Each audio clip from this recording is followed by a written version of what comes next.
Grab a drink if you want one. I was planning on reading, I hear my son, one of them, for about 30 minutes, but probably about 25 minutes. And then after that, we're going to serve the food, although I've noticed some people eating that have to go to work. And that's right. So, and then we get to listen to the Payne brothers, so you guys are in for a real treat. I'm sorry. Okay. All right, and I am going to, I noticed Rick's not here yet either, so I'm going to, yeah, no, he went to get it. In any case, I will ask any family members to hold their corrections for later, because when you write poetry, you get to lie if you want to. You know, it's okay. I've already seen some wrong stuff. Yeah, I'm sure. So, can you hear me in the back, Mike? Yes. Okay. Thank you all for coming out. I really want to thank particularly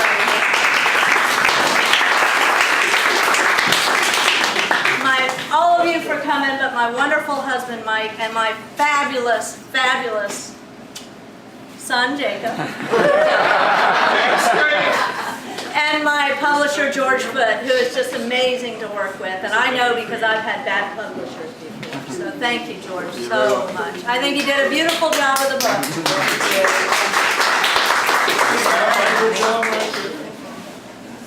And what I like to do, one of the things I like to do when I write is writing gives you the chance to imagine yourself into places that you don't get to go. And this, I'm reading 12 poems. The first one is in 3 parts. Because I'm an autism specialist, I like to tell people what to expect. So if you're counting, it's 12 poems. And this is me imagining myself into the biblical matriarch Naomi.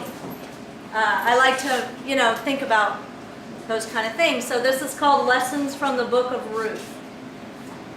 And the verse is from Ruth, and it's Ruth 1:14, and that's the epigraph. Lessons from the Book of Ruth. And Orpah kissed her mother-in-law, but Ruth clave unto her. 1. Ruth. Oh, and if you need to move around, move around. I'm a teacher. You can do that. The bathrooms are over there. 1. Ruth clave. During famine, she married him as if there might be happier times. She'd known hunger, want, hands empty as a tomb. Married away from her people, stranger in an empty land, her clothes, her cloths, not purple, not silver, done, and dust for a floor. But his curls like chestnuts in the sun, pressing, promised other. Her womb folding, glad as prayer awaiting answer. Ruth never wavered as Naomi buried them. 1 husband, 2 sons. Dogged, tenacious as Jonah's vine. Orpah's kiss not betrayal, not unexpected, but this one, this daughter kept. 2. Orpah, unto her gods. Gods like an old book, like the feel of canvas under thumbs rubbed, like cups, silver or tin filled and filled again, like beds of eiderdown or woolen robes wrapped round like meat. Meat roasting, meat boiling, meat dripping off bones. Gods like fruit, like olives pressed and sliding from the bowl, like grapeseed staining flax, like wine running rivers through troughs of wine, trenchers filled to the brim. Like that. Orpah returned to gods like covers in the night, like caves in winter, broad shade in the desert sun, like gold coins tinkling in a pocket, like lips, like arms at dawn, like mist over the river rising, like mountains in front of the sun shining, like children's voices in song. Orpah kissed and returned and kissed her family of origin, her family, these years gone. 3. Naomi. Wept again. Bitter tears, a mother losing 1 husband, 2 sons, and time slipped her grasp, rolling to the floor, ceased to matter. No more sons filling the door, littering the floor with matter. No husband, hands on the table, laughing at her burnt bread. Famine wrapped round and through her, turning every which way, a dervish of grief, a crisis of belief, so letting the girls go back just progression. The next step as we step when covered with the cloak of pain, no confession left, no secret, no sorry, no laugh. All right, 2.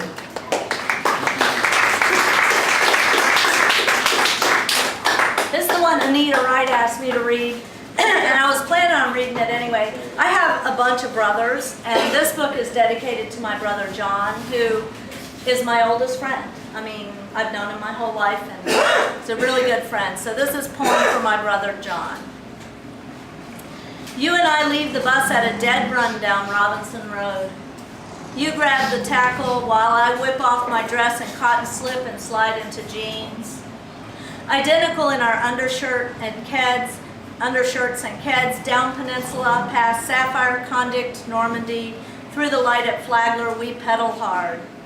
The bait bucket and cane poles thwacking our knees, down to Ryan's bait under live oaks, dripping Spanish moss. 10 cents a dozen for live shrimp, a nickel for a Coke, fingertips numb from digging in the red and white steel cooler. Good to be a girl if shrimpers are around. I tilt my head, grin, get one for free. Bucket heavy on the handlebars, musky, sweet water sloshing up through the air holes. We head for the pier at due east. It's usually our own, but today an old woman pulling in fingerlings with a cast net shows us to hook 'em through the tail, snappers like 'em head first.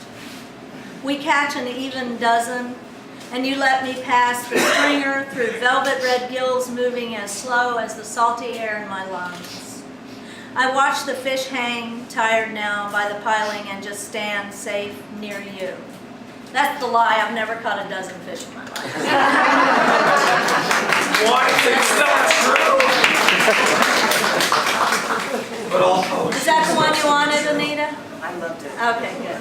I loved it again and again. This is another poem for John. It's called The Migratory Patterns of North American Birds. And of course, it's not just North American birds because they're American birds because they fly to South America, as I've already been told. But the title of the poem is The Migratory Patterns of North American Birds.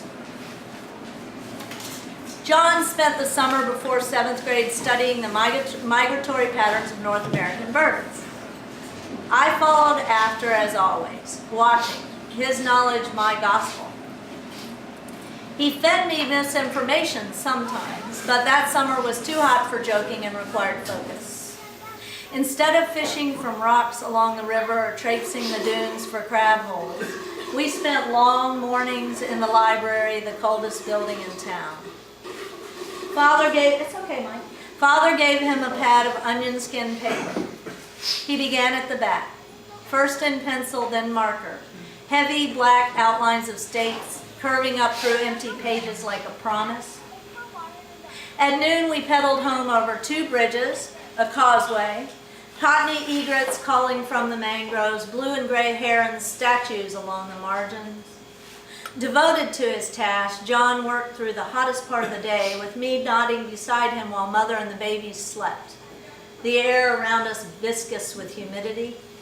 I'd wake to peer at scattered pastel pencils, opened books, and John bent over a page charting the path of the red-winged blackbird, a new crease etching the skin between his eyes. His eyes, amber cat eyes, moving between page and pencil with an intensity I'd never learn. Each week, a new page complete. Colored lines, magical rivers flowing south. In late August, he discovered that the path of the brown pelican heading for shallow Gulf waters led directly over our backyard. One windy afternoon, months after abandoning me at Coronado Elementary for junior high, John flew in the door, dropped his books, and rushed me outside. They were so close I could see separate feathers, I swear, mottled cream and tan on tender, fattened bellies. For days they flocked in such flawless formation, John explained, that the lead bird, or maybe the second two, need only dip their wings to change the current of air rising from the earth in the corner of the yard, leading the flock easily out to sea. I never doubted him for a moment.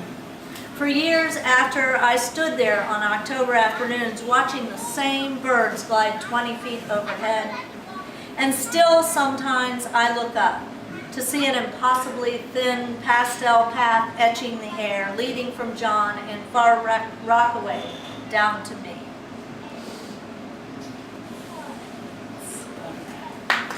You don't have to cry.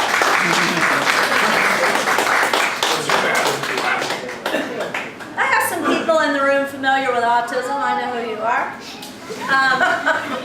This poem, I'm an autism specialist of sorts at UCF, and even though this poem sounds like it's a sexual reference, it is not. Those who understand ASD will understand that this is an autism reference. It's called Return to New Smyrna. You went at it like that, full tilt, hard, smoking down to your fingers, then thumbing the roach in your pocket. The sky would never fall. Even the wind befriended you. Red shorts stiff with yesterday's salt, blazoned life-saving patch to rub, sand under your flesh, morning biscuit. Even the dew, a throbbing, returning, constant. And the sea always welcomed you, no matter the hour, no matter the form, smooth and clear as glass or thrashing. You went at it like that, full tilt, so hard, the sky would never fall, even the wind befriended you. That's for my husband.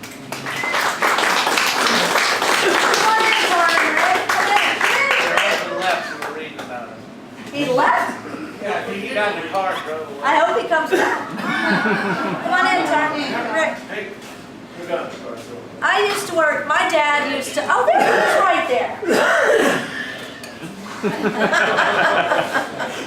My dad would give us advice, and it would be like really, really impossible things, and he just kind of expected us to do it. And one of the things my dad taught me was that if you don't love your work, you quit your job, you step out in faith, and God will give you the work of your heart. And then when I did that, he used to get so mad at me.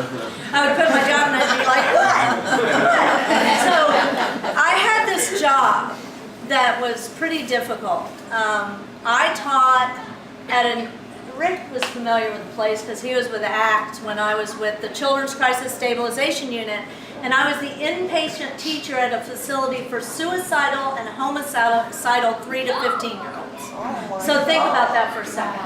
And my job was to go in and assess them, whoever had come in overnight, and then design a teaching program for them however long they would stay. And the program, they kind of worked their way out within 6 weeks, but some kids who were really smart and started to understand that they were safe there, they would sabotage their own recovery to stay in because they were safe.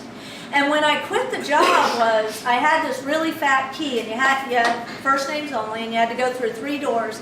And one day about 3 years in, I noticed my hand shaking when I was trying to unlock the 3rd door every morning, so I quit the job.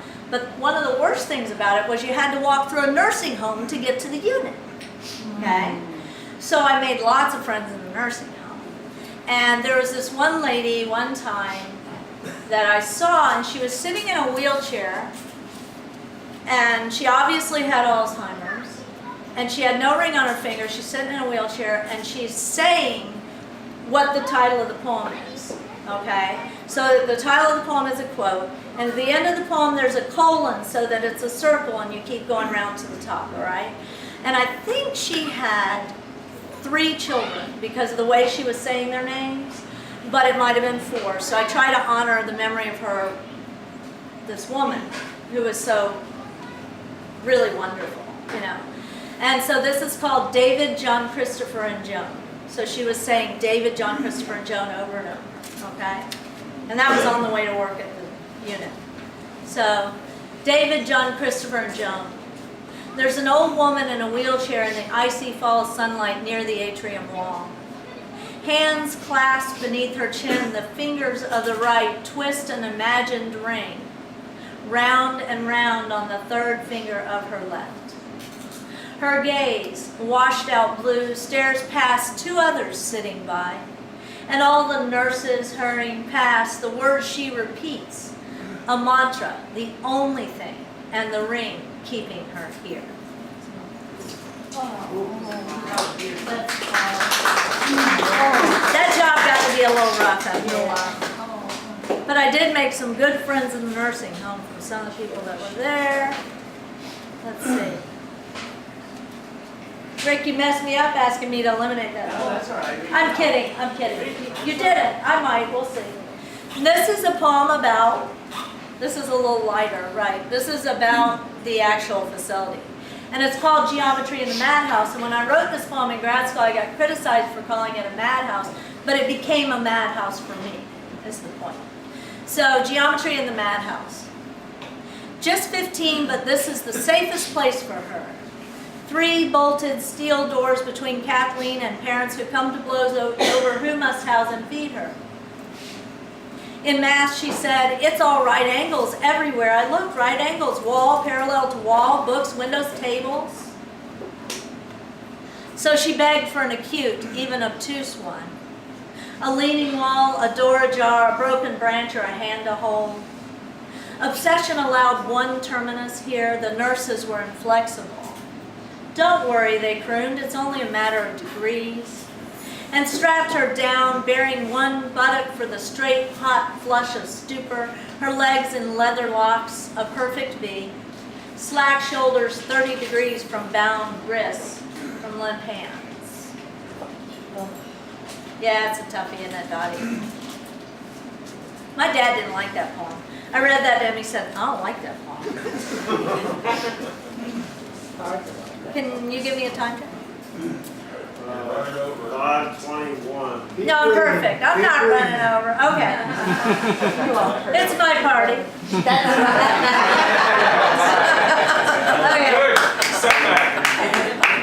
Over Yonder. This is the title poem from the book. Each October, my father and I woke in exactly the same humor. Mother cried out against October. How she tolerated us, she'll never know. Every morning, the ocean vindicated us. Neither of us need see her to borrow that will and on to our tasks. Me to long division or algebra, he to his rockets.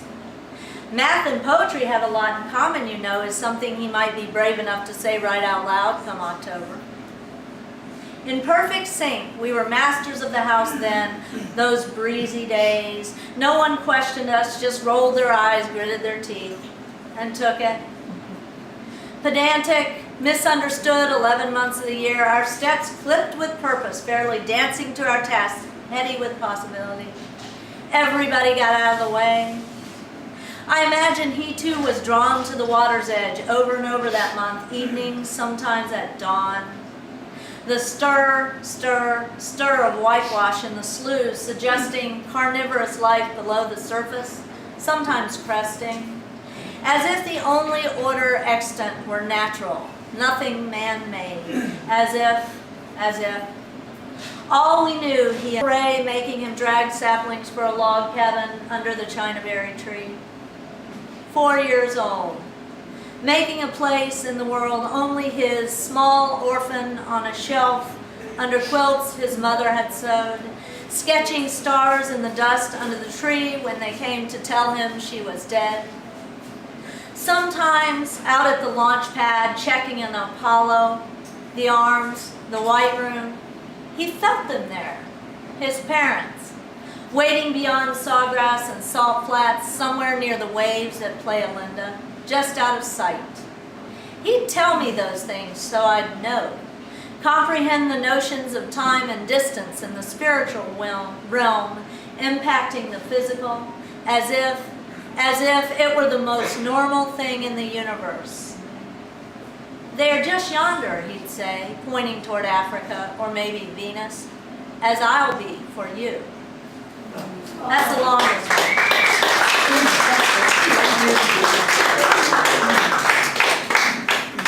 All right, we're winding down here. Mother. Do you want me not to read this, Mother? No, we want you to read I this. read it. Just remember I'm here. I will. That's kind of the point of the poem. Wait till you hear the first line. Okay. Mother. Oh yeah. I read it. It's funny. We have a different notion of funny. All right, Mother. The afternoon you snapped, "Just where have you been all day, young lady?" And I replied, "Right here beside you." Here, being the ICU waiting room we pretty much commandeered weeks before, was the day I realized there was no more I could do for you. Easy to do for Daddy, the sick one. Always some chore to be done, but nothing for the one who loves and loses. And suddenly I understood all those who don't love. Brilliant women who choose stupid men, relatives which never call. For a love like yours, 5 decades, 3 homes, 7 children, and 1 dying is almost unendurable.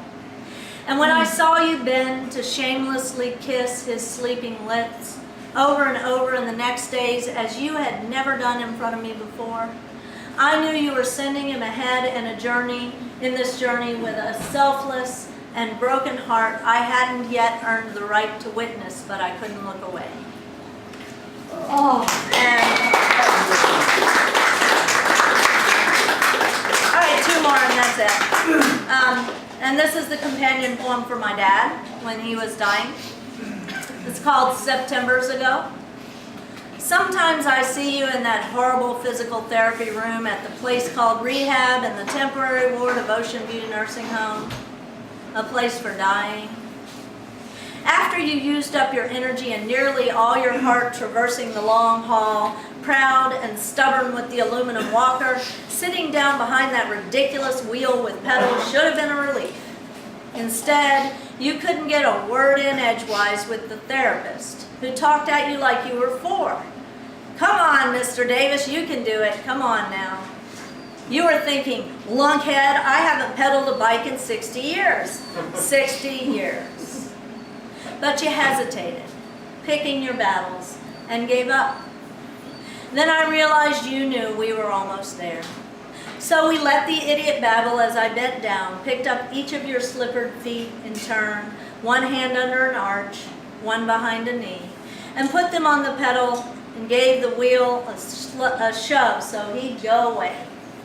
I sat behind you, placed my arms around you, and gripped your hands like you did mine.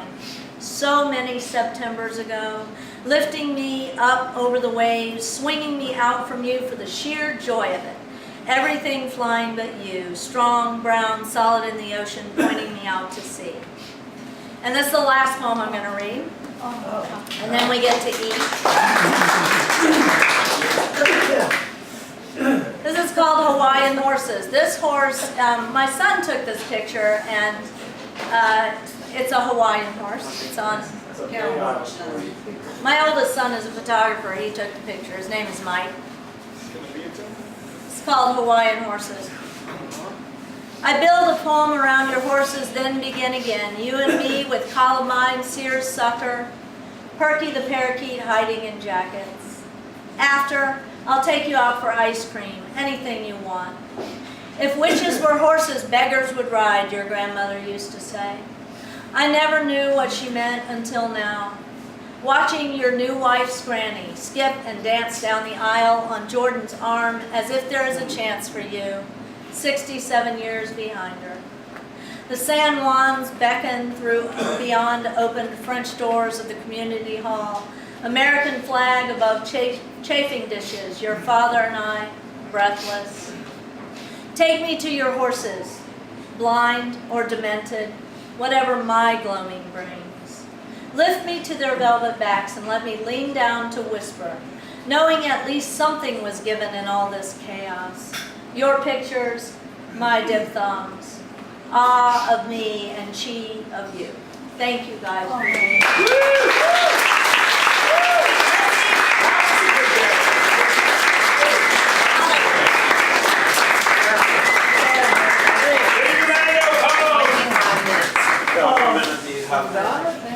He's got 1 minute to eat. Come and eat. We're going to put the food out.